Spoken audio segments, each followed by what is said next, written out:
자, 다음으로 이제 자본구조와 관련된 건데요. 자본구조라는 것은 기업금융은 다양한 조달 주체와 조달 방법이 혼합돼 사용될 수 있고, 이 최적 자본구조가 굉장히 투자에 중요한 의사결정입니다. 자본구조란 해당 기업에 대한 투자에서 차입 비중과 자본 구성을 어떻게 할 거냐죠. 일반적으로 자금 조달 구조는 에쿼티를 갖고 대출을 얼마를 받아서 레버리지 효과를 내느냐인데, 선순위 부채의 경우에는 전체 가치의 50에서 60% 전체 조달에, 그리고 이 중순위의 경우에는 거기에 20에서 30% 정도가 됩니다. 이 비중은 딜의 특성에 따라서 굉장히 다양한데요. 대상 프로젝트가 현금이 잘 나오거나 담보가치 굉장히 유용할 때는 이 비중이 좀 더 올라갈 수가 있겠죠. 즉 부채 상환 능력과 담보가치가 높을수록 좀 더 높은 레버리지가 가능하다는 겁니다.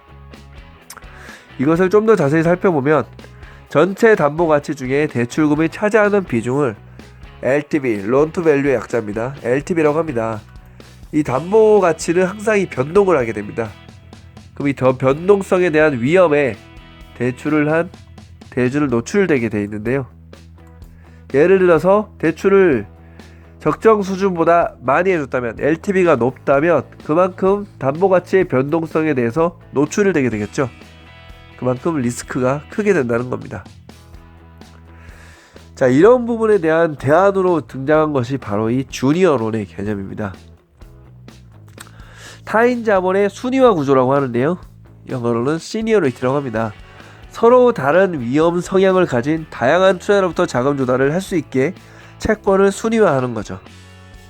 즉 원래는 시니어로만 구성이 되어 있던 것을 주니어를 추가를 하면서, 시니어는 좀 안전하고 주니어는 위험 성향이 좀 더 적극적인 투자자로부터 조달을 받아서 전체 투자금을 더 늘릴 수가 있다는 겁니다. 자, 이게 비유를 해보면 앞에 저희가 은행 IB와 증권 IB에 대해서 말씀을 드렸는데요. 패티가 하나인 버거에 중순위 패티를 넣으면 더블 버거가 된다. 즉 자금 조달을 원래 이 정도만 하다가 한 층을 더해서 자금 조달을 더 많이 할 수 있는 효과가 있다는 겁니다. 그리고 이 금융 제공자 입장에서는 투자 위험과 기대 수익에 대한 성향에 따라서 더 공격적인 투자자는 더 나은 수익을, 아무래도 중순위는 선순위보다는 이제 금리가 굉장히 높습니다. 한 2% 정도 더 나은 수익을 창출할 수 있는 투자 대상이 되는 장점이 있는 거죠. 이것을 주로 쓰는 게 바로 이 유상감자 자원 대출, 리캡 대출을 많이 씁니다. 자, 유상감자가 뭐냐면 회사가 자본금을 감소하면서 주주에게 주식 회수의 대가를 지급하는 방식입니다. 마치 호빵맨이 자기 머리를 떼어주는 것처럼 말이죠. 네, 좀 어렸을 때 보고 좀 불쌍하다, 좀 충격을 받았는데, 자, 주주 입장에서는 자신이 출자한 몫을 돌려받기 때문에 이것을 출자 환급이라고 합니다. 자, 이러한 유상감자는 일반적으로 이제 기업에 대한 투자자가 자금을 회수하는 것이 목적인데요. 이런 유상감자 목적용 파이낸싱을 통칭을 리캡 대출이라고 합니다. 어떨 때 이게 일어나냐면, 처음에 대출을 한 시점보다 투자한 프로젝트가 굉장히 너무 잘 돼서 담보 가치가 올라갔다거나 현금 상환 능력이 올라갔다고 해서 그 올라간 만큼을 감자를 통해서 투자금을 회수하는 형태로 이루어지게 됩니다. 이때 아까 말씀드린 중순위 구조가 쓰이는 경우가 많이 있습니다.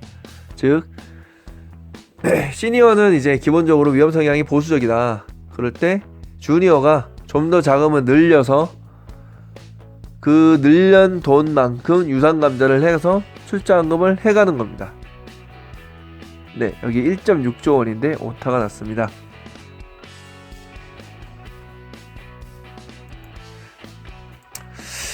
자, 이런 시니어, 주니어의 랭킹을 만들 때 몇 가지 방식이 있는데요. 그 중에 하나가 이 채권자 간 합의서를 통한 방식입니다.